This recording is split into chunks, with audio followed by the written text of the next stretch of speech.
Bro, you think about it, you can get a $100,000 property for $1,000. Literally, the money some people spend in the club. Right. Literally in a night, they can go put that down and earn their first property. So that's pretty powerful. I think it's important that we talk about potential pros and cons of this. I mean, on the face level, it seems like an amazing opportunity and an amazing cause. But when I sat back and thought about it, like I was like, yo, okay, you're letting people get in homes for 1%, right? For a little money down. But like, I think the point in home ownership or getting anything a big purchase is that you have to save to be able to get it, because saving to be able to get it proves that you're worthy of getting the asset that you're trying to get, right? So I think that although it could be cool, I'm a little wary because like if you can't save $10,000 for a down payment for a house, like do you deserve the house, right?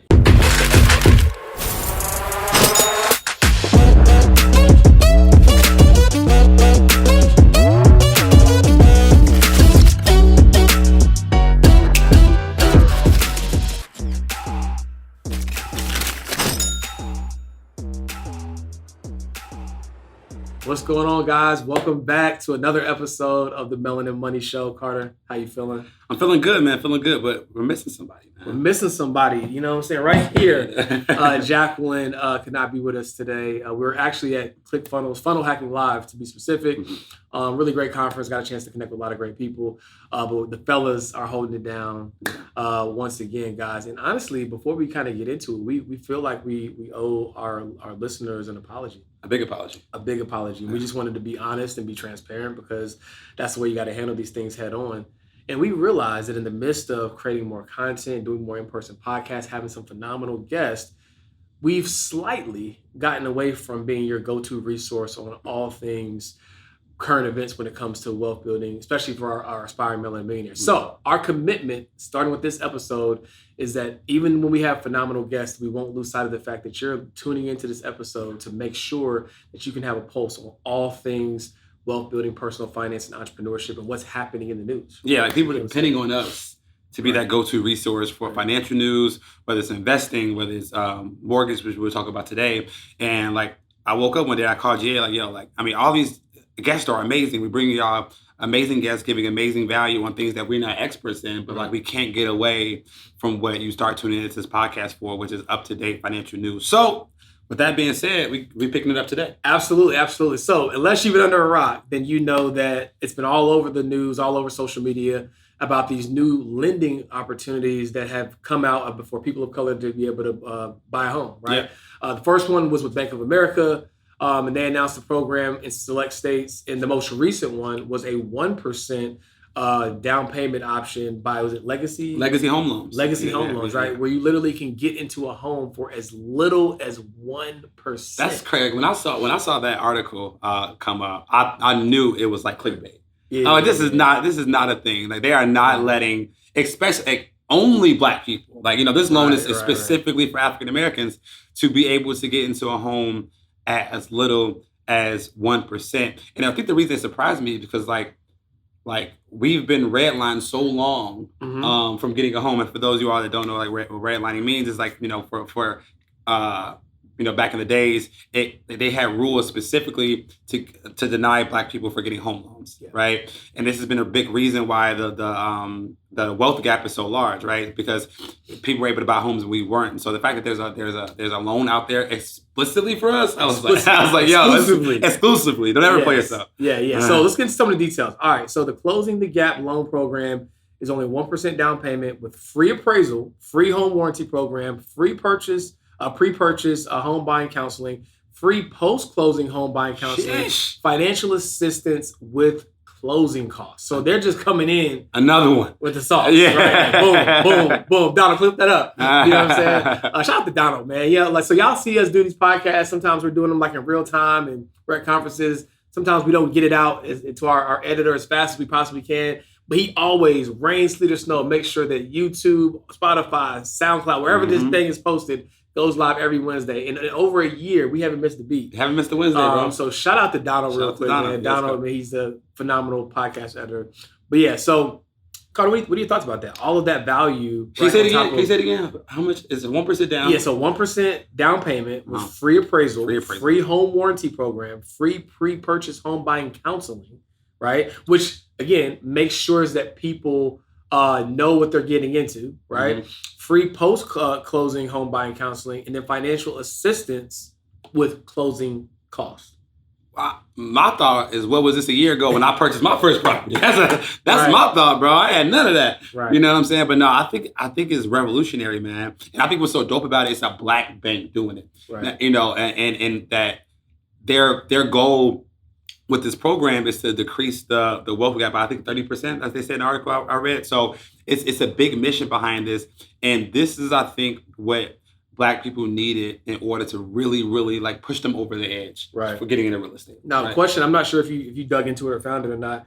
I know with the Bank of America program, it was specifically for like certain locations, like predominantly Black areas. Like what about this loan? This loan is for predominantly Black areas. So they picked states we had African American population of 50% or higher, which is I think it's Chicago, Atlanta, Baltimore, Detroit, Memphis, and Philadelphia. So they put this loan to start. Now, again, if you're not in Chicago, Atlanta, Baltimore, Detroit, Memphis, or Philadelphia, that doesn't mean it's not coming to you. Right. It just means it's not for you yet. Right? Because they wanted to start this loan program and test it out in areas where they have predominantly Black people. What's dope about it is you have to live in this area to get approved for the loan, but the home you're purchasing does not have to be in the state. So you can be living in Chicago, looking at a property in Dallas, you know what I'm saying? Spicy. And then get a 1% loan. So for those of you out of home, again, you have to live in the state to qualify for the loan, but the property you're purchasing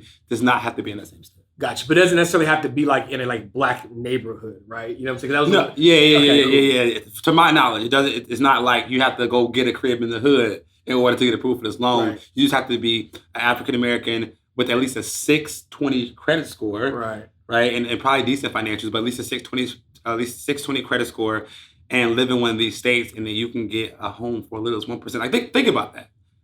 Like if you were to get $1 million property, what's 1% of that? 10,000. If I'm not mistaken, so $10,000 down to own $1 million property. Now I don't know if this loan has property value. Sorry, it's 100,000. It's 100,000. It's 100,000. No, it's 10%. 10% of $1 million, but 1% down though.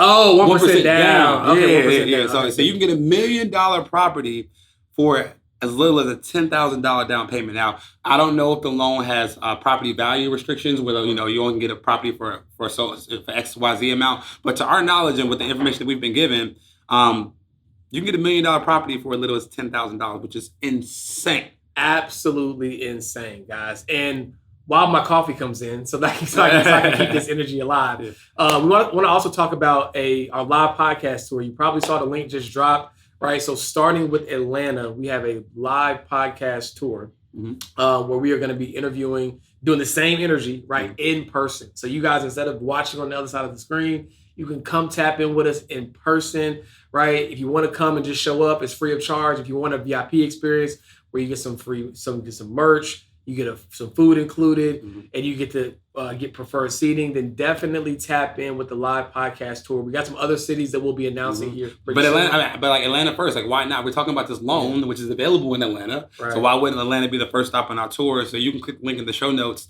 to secure your spot. And then if you want to have a conversation with us talking more about this 1% mortgage loan and things like that, you'll be able to tap in with us. So click the link below to secure your seat. But absolutely. All right, guys. So let's get back to it. The other thing that's really cool about this is that their goal is to fund $1 billion in mortgages by the end of 2023. And we're almost at the end of 2022. So that means that within a year, right, they want to get $1 billion of loans funded. Y'all, like this is revolutionary. You know what I mean? Like I wish, to Carter's point, I bought my first property in like 2013. Yeah. I wish this was available back then, right? Because it gives you so much more opportunity. The barriers to entry are like shattered, right? And so we'll kind of get into like pros, cons, all that here in a second. But at the end of the day, like I personally think, I don't know what Carter's stance is, I personally think that this is a pretty strong play. Appreciate it. What's up, guys? Congratulations on joining Team Black Wealth. But we'd be remiss if we didn't give you a uniform as an official player on the team. So head over to shop.melaninmoney.com and grab your official uniform for Wealth Builders Academy. We'll see y'all at practice. Yeah, I mean, like, bro, you think about it, you can get a $100,000 property for $1,000. Literally, the money some people spend in the club, right? Literally in a night, they can go put that down and earn their first property. So, yeah, that's pretty powerful. I think it's important that we talk about potential pros and cons of this. I mean, on the face level, it seems like an amazing opportunity, and an amazing cause. But when I sat back and thought about it, like I was like, yo, okay. You're letting people get in homes for 1%, right? For a little money down. But like, I think the point in home ownership or getting anything a big purchase is that you have to save to be able to get it. Because saving to be able to get it proves that you're worthy of getting the asset that you're trying to get. Right? So I think that although it could be cool, I'm a little wary because like, if you can't save $10,000 for a down payment for a house, like do you deserve the house, right? Well, that's fair. I don't think it's necessarily a matter of deserve per se, right? And I also think like we have to understand the context by why we're trying to accelerate or decrease these barriers to entry, right? Because if you think about it, it's like there was a time in history. Again, we all know we've already done a podcast on this on what we think about history, right? But there was a time, to your point about redlining, where it wasn't as possible. Like it was like they were preventing us from doing this. So with these lower barriers to entry, they're creating an opportunity for more people to have access faster, right? To mitigate some of the timeline that was lost when there were like provisions in place that prevented us from doing it in the first place, right? So, that's part of it. However, I do understand that, just like the stock market doesn't always go up and to the right, you don't move into a house and then everything be perfect, right? And I want to take that back. I don't want to say deserve. What scares me is people, because it's so accessible, people just throwing money and getting the house. They haven't done the research in the neighborhood. They haven't done the research on how much it costs. Like, because 1% down means your mortgage payment increases dramatically. It's true. You know what I'm saying? So like, if you have to put 20% down, that because you're only borrowing 80%, your monthly payment decreases. 1% down, like your monthly payment could be out the roof. And what I don't want is people biting off more home than they can chew. And then be house poor. Right? Exactly. So that part makes me nervous because if the real estate, and I'm not saying it's going to crash, but if somebody gets in a home at 1%, they have a mortgage payment that they barely can pay. And then their property value goes down. You know what I'm saying? And like right now, home interest rates are at 6%. Yeah. So if you couple the 6% interest rate on top of a 99% loan, people might be paying, almost double what they would pay for a home now than they would have paid for a home a year ago. So here's to the naysayers, right? Here's their argument, or here's a part of the argument. So what they're saying is, to Carter's point, interest rates have basically doubled, maybe a little more than that. Like I got my home in the 2020. And my rate was 2.9% on my mortgage. So double. So double in the last 2 years. Right. Yeah. So rates have doubled, right? Which means most homeowners are basing their affordability off monthly payment, right? So when your rates double and your monthly payment goes up, right, then the amount of house that you truly can afford goes down, right? So now they're concerned about that. So what people are thinking is that they're offering these loans frivolously. People are going to go get homes in droves. Then they're going to foreclose on those homes. And then people are going to be able to come in and buy them with pennies on the dollar, all while Black people are in an even further distressed situation, right? So while that's a cynical outlook, it's not unreasonable for people to have a healthy distrust with this country. Yeah. Facts. Right. So that's what people are going. Then some people are like, take your tinfoil hat off and don't conspiracy theory yourself out of making some money and building wealth. You know what I'm saying? So some people think they're like, no, just do any other investment, just do the math. Okay. Well, at 1%, right, with the property that you're getting, in the location that you're getting in, at a 6% interest rate, does it make financial sense? And if it does, great. I always talk about interest rate arbitrage, right? And so it's like, if you do the math, to Carter's point, as long as we do the math and don't get so overzealous with oh my gosh, I can get a home for 1%, that's what I've been waiting on, then I think we will be okay. But that's going to be the thing. We have to do our due diligence. And that's what I love about the program is the counseling piece. Right. That's probably my favorite part about the program, because they're doing pre-purchase and post-purchase counseling so that people can know. Because, I was thinking about like, '08 when, the banks were conning people into these variable interest rates. Oh yeah, it's 3% right now, 2% right now. And then once the rate hit, it goes to 7%, right? So that puts some distrust in my heart. I know it's a lot of distrust in a lot of other people's heart, because right before that's what caused the crash. People getting in homes that they didn't do the research on, they didn't know about, and then when interest rates went up. So I think the counseling piece is going to be huge. I'm gonna say everybody at home, and we want your opinions too. Like, let us know in the comments and what you think about it. Do you think it's a good idea? Do you think it's a bad idea?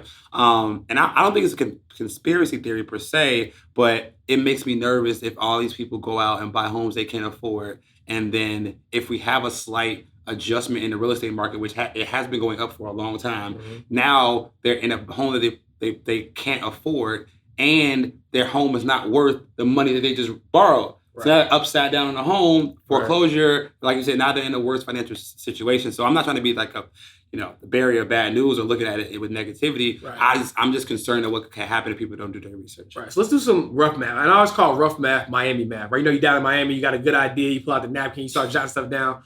So let's do some rough math real quick. So let's say you want to buy a home for $350,000 and you're able to get it at 1%. Like, that's only a $3,500 down payment. You follow what I'm saying? So that's crazy. All right. So now at 6% interest rate, your monthly payment with taxes, principal, all that is about $2,500 a month, right? Now, what would your monthly payment be if you had to put down, let's just say 5%, right? So your monthly payment, actually, it's not that bad, right? Look at the difference. So at 5%, so the down payment doesn't move the needle that much, right? So at 5% down, your monthly payment is, $2,462, whereas at 1%, your payment is $2,546. So what really moves the needle is the interest rate. Yeah. Right? So the interest rate is the thing that really moves the needle. So that's why I think people are so excited about it, because it's like, okay, well, I only got to put down a little bit of money. Yeah, interest rates are a little bit higher right now, but in terms of my actual net cost, if I was looking to buy a home right now anyway, my monthly payment is going to be, in this example, off by about $100. Yeah. Right? And I think it's really helpful if people use this to buy investment properties. For sure. Right, because I personally don't think a home is an asset. I'm part of the rich dad, poor dad, Robert Kiyosaki thought process. And like, if something's not making you money, it's a liability, period.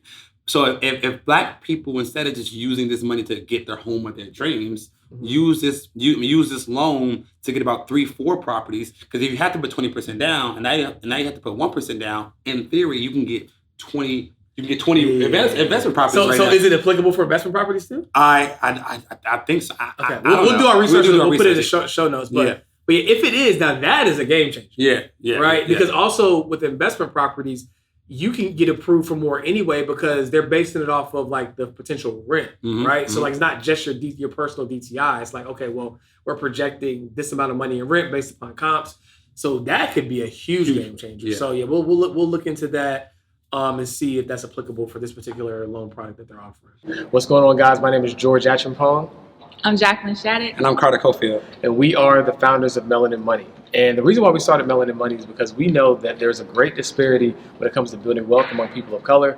We have a tremendous mission that we want you guys to join, right? Every single year, we want to help at least 1,000 people improve their net worth by $100,000, which will create $100 million of new Black wealth every single year. Can you imagine $100 million of new Black wealth every year? As it stands right now, for every $1 that a white family has, a Black family has a mere 10 cents to match that dollar. We want to increase the wealth in the Black community so that we can have equal opportunities. Simply put, we're about closing the wealth gap, and it starts with you. So, see you inside. Yeah, but I think overall, Black people should see this as an opportunity to get ahead. Right. If done properly, if the research is done, if you get a home that you can afford, like this could be a game changer for Black people that we haven't seen, an opportunity for Black people that we haven't seen in a very, very, very long time. Right. Because when you think about like your actual capital being tied up, like even though the home might cost $300,000-$400,000, right? You only risked, in this example, $3,500 of your own capital, right? So if you're able to risk $3,500 of your own capital, hold on to that property for 10 years, it appreciates to $700,000-$800,000, whatever the case may be, right? You sell that bad boy, right? Relative to what you had to risk in terms of your own capital, that's a phenomenal return. Now, again, full disclaimer, real estate in any market is not guaranteed to always go up and to the right, but real estate has had a long track record in the history with appreciating pretty significantly relative to the areas that you're choosing. Mm-hmm. So make sure you do your research, right? Just don't get a house in any area just because it's affordable. Is this area slated to increase? What's coming to this area? Are they building schools? Is Apple building a facility? Like do your research, because that can be transformative when it comes to your appreciation. I look at some areas in Charlotte, they look the same that they did 15 years ago. And then some areas I can't even recognize because of all the stuff that has come. So you want to do your research. Obviously, nobody has a crystal ball, but you can do a little bit of research to see what the city is planning, what's happening, and be very strategic, because this could be a game changer for your family if you do it the right way.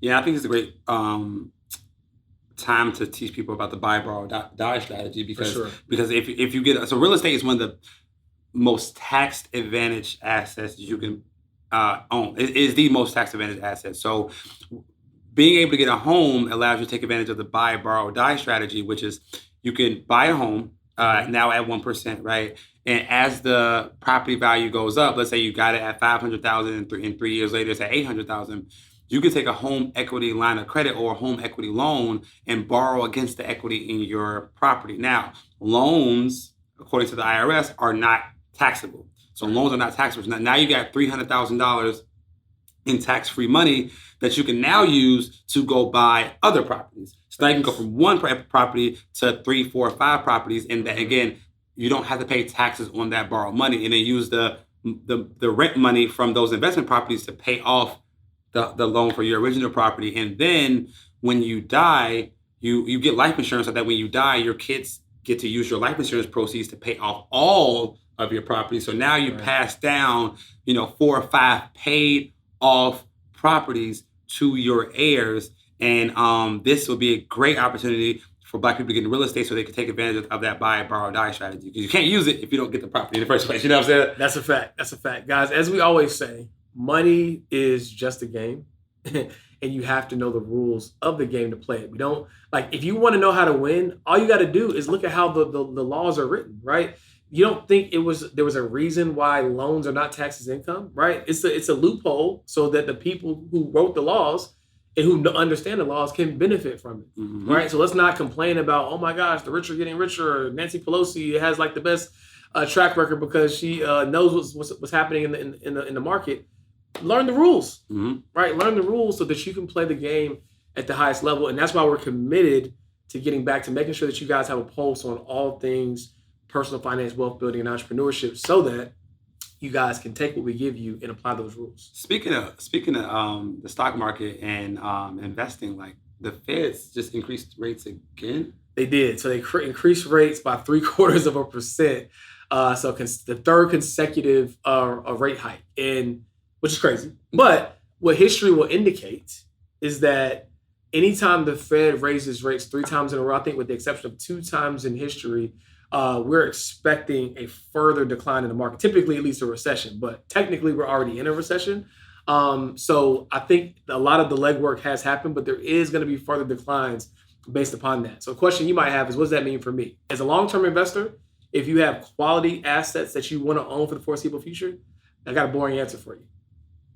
Keep what you got. Hold what you got, right? Hold what you got, right? However, if you really believe in those investments, now could be a great time to do something called averaging down, right? Where you buy more shares of Apple, more shares of Microsoft, more shares of VOO. And what's going to happen is your average cost, right, for that investment is going to go down, which means your long-term profitability of that asset is going to go up, right? And Carter says this all the time. If I were to pull up to your house right now in a bright red, brand new Ferrari, right? And I told you, I'm going to give it to you for 80 grand. If you knew anything about Ferrari, if you knew anything about Ferraris, you would find anywhere you could go to get your hands on that 80,000 and ask, do I have 2 more where that came from, right? But for some reason, when it comes to the stock market, everybody's like, oh my gosh, the stock market is on fire. I want to take my money out. when you have a chance to buy Ferraris on sale. Mm-hmm. What's going on, guys? I'm George. I'm Jacqueline. And I'm Carter. And we are your money mentors. But today we wanted to talk to you about a really special feature, Financial Flicks. Can you imagine an entire on-demand library of financial content across 3 main categories: wealth building, entrepreneurship, and personal finance, so that you can take your finances to the next level? Guys, when you replace entertainment with education, your life will change forever. Imagine replacing 1 hour of Netflix with 1 hour of Financial Flicks. Imagine how much further that could take you to your financial destination. And we have the perfect library for you. Yeah, so if you're ready to Financial Flicks and chill with us to put more of your energy into education, then join us in the club. We can't wait to see you there. See you there. Right? If you believe, unless you believe the world is ending anytime soon, but the stock market's on sale, you need to take advantage of it, right? Guys, you are going to regret not taking advantage of the discounts that you'll currently find in the market, right? So guys, yes, the Fed raised rates. Yes, we'll probably see some additional sell-off. I think as of this podcast, the Dow was down like 700 more points today. So what? Everybody claims they wanted to take advantage of opportunities if the market were to crash or correct. Yeah. But nobody's doing it, right? Take advantage of this. Take advantage of the real estate opportunities, and you'll be your future self will be so grateful for the decisions that you made today, based upon what's happening for the future. So, guys. And now, let me give them place since we give them place. Now, I think we need to over deliver on this episode. Oh yeah, for sure. Because we haven't been giving them financial news. So I like to say, get on the right side of how things work, right? So we're approaching the end of the year, and if things keep going the way they're going, you're probably going to have a loss in your investment portfolio by the end of the year. So there's a tax play that you can do to take advantage of this discount in the stock market. So what you can do is, before the end of the year, and again, this is not tax advice, I'm just giving y'all a play. Or investment advice. Or investment advice. I'm just giving y'all a play that you can run. You can sell off an investment account, not a IRA, not a retirement account, but if you have a traditional investing account, a brokerage account, you can sell off a portion of a portfolio that's at a loss. So let's say I owned Apple and I'm down 20%. And I want to sell it, right? So let's say I had $100,000 worth of Apple, and I sold it, and I had a $20,000 loss. I can sell it before the end of the year, rebuy an ETF that has Apple in it in January, and then I can secure those losses at the end of the year, so that I have a $20,000 loss that I can recognize on my tax return to decrease my earned income and my investment income, right? So then I can buy back similar shares in January, so I'm not out the market. But that's the way that you can sell off a portion of your portfolio, take the tax advantages, but still stay in the market for the recoup in January. That's a fair play. That's a fair play. To those that say, devil's advocate, that I believe in Apple and I believe Apple's going to rebound, why would I sell it? What's your response? No, I'm buying it back in January. So the point is, I'm selling it, but the only reason I don't buy it directly back in January because there's something called a wash sale rule, right? So I can't go buy Apple again. Now, I love Apple, but I also love tax savings. So what I would do is I would sell off before the end of the year, and I would buy back an ETF that has Apple in it, because you can buy back a similar investment portfolio, but you can't buy the same security again. So in your mind, which is fair, the tax savings supersedes the fact that I think my shares of Apple are going to ultimately rebound, and I'm just not going to sell them. I mean, I'm still holding Apple because I'm buying it directly back in January. After you sold for $20,000, you locked in the losses. I locked in the losses. Right. But then I'm buying it back, so I'm guaranteeing the gains in January. Is it okay? Tomato. But this guy loves tax savings so much. Right. But no. I mean, again, it's all relative, right? I mean, tax loss harvesting is something that is a core part of planning your investments, right? So I was just giving him a hard time because I'm asking questions as if I'm one of you guys, right? What you might be thinking, because there's a lot of different information on the internet. Yeah. But no, that's cool. Anything else you want to share with the folks today? Let's see. No, I think we hit most of the points. I mean, pull up to the podcast tour, right? Pull up to the podcast tour, y'all. Yeah. And if you haven't joined the Millionaire Club yet, get in the room. We just added some crazy new courses in there, some crazy new classes in there. Got some new coaches. So if you haven't joined the Millionaire Club yet, click the link below. $1 trial for 14 days. See if you like it. And if you want to stay, stay. If you don't, you're going to want to stay. Trust me, don't worry about it. You're going to want to stay. Yo, listen, we're the only platform with a targeted and specific intangible mission, right? We love all the other platforms out there, but we are very hyper-focused on exactly what our goal is. And our goal is to help 100,000 people of color achieve their first 1 million in net worth. We have a whole roadmap that's going to show you exactly how to do it from 0 to 1 million, right? So if you want to join the mission to decrease the wealth gap by $100 billion and claim at least, keyword at least, don't ever play yourself, your piece of the $1 million pie, right, with your net worth, and tap in with the club, man. Like, listen, this is our mission. Everything we do marches towards that. We appreciate you guys for tuning into the podcast. If there's anything that you guys want us to cover, feel free to let us know in the show notes. Make sure you share this episode with 3 friends. Make sure you're subscribed. At random, we pick subscribers to give away stuff, so you never know when that's going to be. So make sure you're always subscribed. Make sure you're always tapped in. And as always, remember, this is the official podcast for Melanin Millionaires, and we're so glad to have you. See y'all next time. Peace.